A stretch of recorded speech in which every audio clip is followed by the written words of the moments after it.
think the whole thing is about 2 or 3 hours. This morning we had some breakfast and now we're going to, oh my gosh, the sun. I'm telling you, the sun keeps following me on this road trip.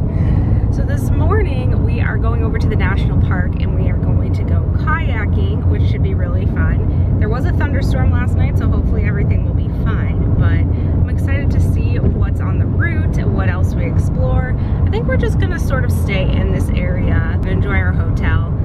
It's gonna be a really quick little road trip, but I'm really enjoying it and I'm glad we're doing it. So props to Steven for driving. And not only that, but he's driving on the left side of the road. So we're back in action on this whole routine here. I'm focusing. He's focusing. Yeah, the last time we did this was in Ireland a few years ago. And I have to say, doing the left side of the road driving is easier in South Africa than Ireland. Oh my gosh, the sun. It's easier to drive on the left side of the road in South Africa than Ireland because the roads here are a lot bigger and we were driving through a lot of developed areas. So anyways, all right, we're on the road. Let's go explore. At least it's a sunny day. It's a very sunny day. I can't even see it. I'm done. All right, we'll see you at the national park.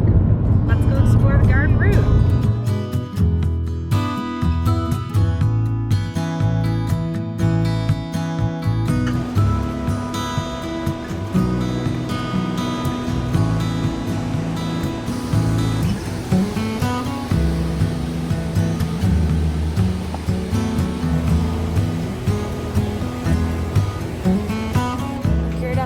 Go. Looks like we're on a construction project. We're actually just going kayaking. Actually, I'm building that. We're head to toe in a wetsuit. We've got boots, life jacket, and even a helmet for extra security.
Ready.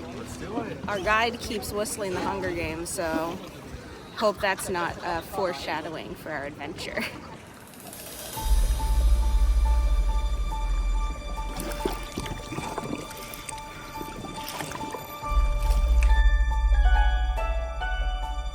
This was definitely one of the most beautiful and unique kayaking experiences I've ever done. After hiking for about 30 minutes and seeing the suspension bridges, you arrive in the Storms Rivermouth Cove and go for your ride. What I didn't film is that this kayaking experience also includes a stopping point where you drop off your kayaks and lay flat on these floats called lilos so you can head further down the river. Also, if you're feeling brave, which we were not today, there is an option to go cliff jumping as well.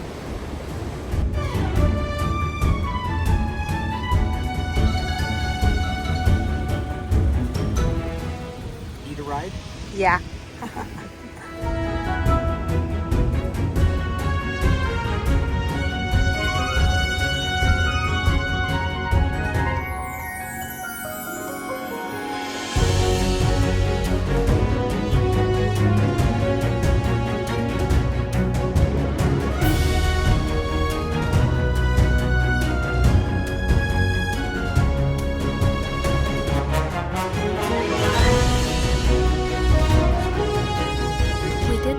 6:30 a.m. kayaking experience, and we were all wrapped up by 2:30 in the afternoon.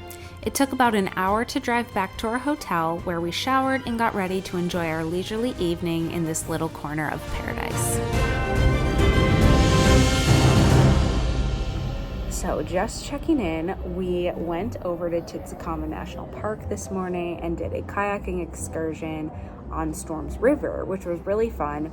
The experience was like a hike and a kayak combined. So we hiked for about 30 minutes to get to the kayaking point, and we're walking up and down stairs. There were suspension bridges, which were really beautiful. And then the kayak itself was a blast.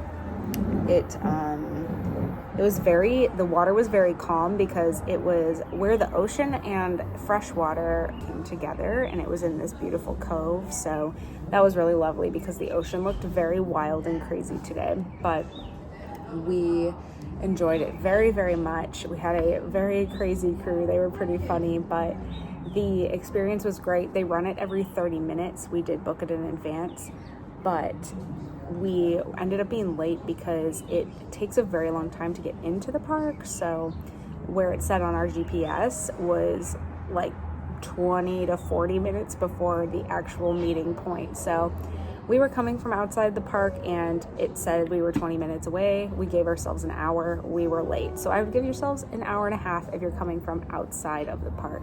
But there is a little cabin area inside the park. So if you're staying there, that's a really great place to stay and be able to just hop over to the experience. So super fun. We are doing a very, very express version of the garden route. I think a lot of people come here for like 3-4 days minimum and can stay up to like 9 to 12 days. Like there is so much to do, and I could see this being like a full vacation. So if you are wondering if it's worth coming to the garden route just for a quick visit like we're doing, we literally drove in yesterday from Cape Town, have today to enjoy, and then are driving back to Cape Town early tomorrow. I think it's really fun and really beautiful, and it is a lot of driving though, so I would say, if you have time to do it, absolutely. I think it's worth seeing because it's so like world renowned. But, it is a lot of driving, but I'm really loving it. I thought today was really special and unique and beautiful. And now we're at our Sky Villa hotel, and we're going to watch the sunset, have some wine, and some dinner. I'm just loving it, loving life. So anyways, that's the update. And here's Steven. He's vibing. So we're going to go drink some wine and eat some food. There is nothing better than white wine and a view like this, in my opinion anyway. Do you guys prefer white or red wine? Leave a comment on this video and let me know your favorite. The restaurant at the Sky Villa Boutique Hotel was spectacular. Steven got a pesto pasta and I got this lamb curry, which I actually ordered twice during our stay because it was that good. After enjoying the views from the restaurant, we headed up to the top floor of the hotel and watched the sunset from the Sky Bar.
night, we went to a craft brewery called Barrington's. If you know us, you know that we love a craft brewery, and this one totally matched the vibe. Since we had such a late lunch, we got some appetizers to snack on, and Steven got a beer flight, which equaled out to be only $3 US. South Africa prices feel heavenly when you're coming from the US.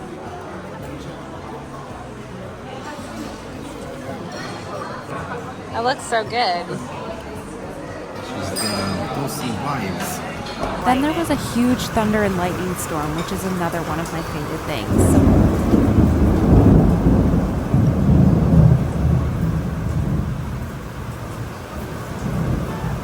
We just sat there and soaked up the ambiance and enjoyed our evening.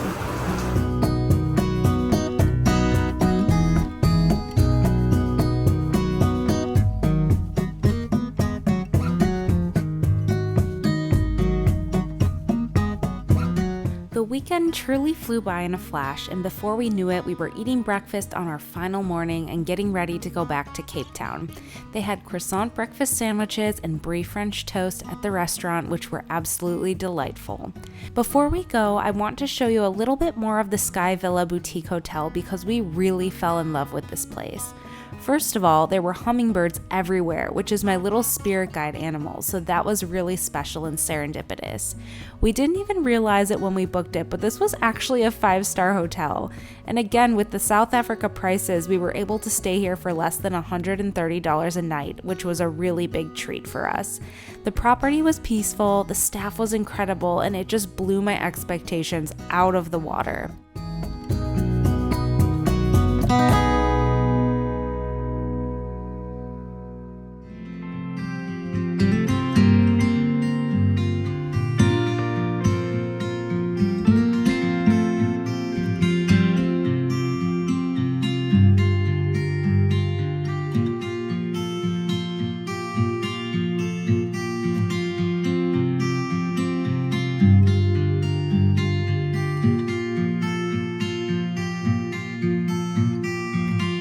We said goodbye to our dreamy hotel, and then we hopped in the car for our 6-hour drive back to Cape Town. But at least our rental car was magical.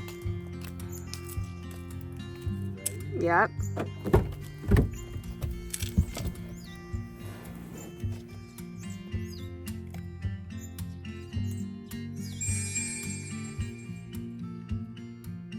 Magical. Tinkerbell's in this car.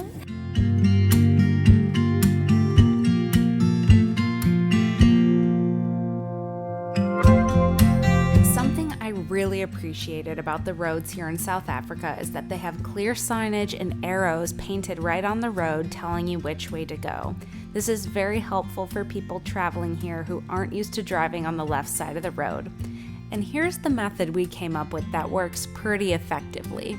Steven, how do you drive on the left side of the road? Let's go left, left, left, left, left, left, left, left, left, left, left, left, left, left, left, left, left. That's an urgent left.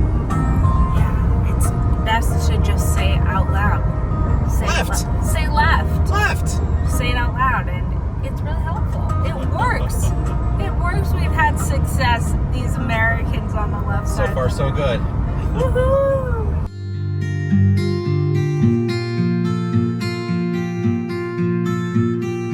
And that's it. Thank you so much for coming along on this garden route road trip. Be sure to subscribe for more travel adventures because we're going to be exploring Cape Town, South Africa next. Until next time, I'll see you then.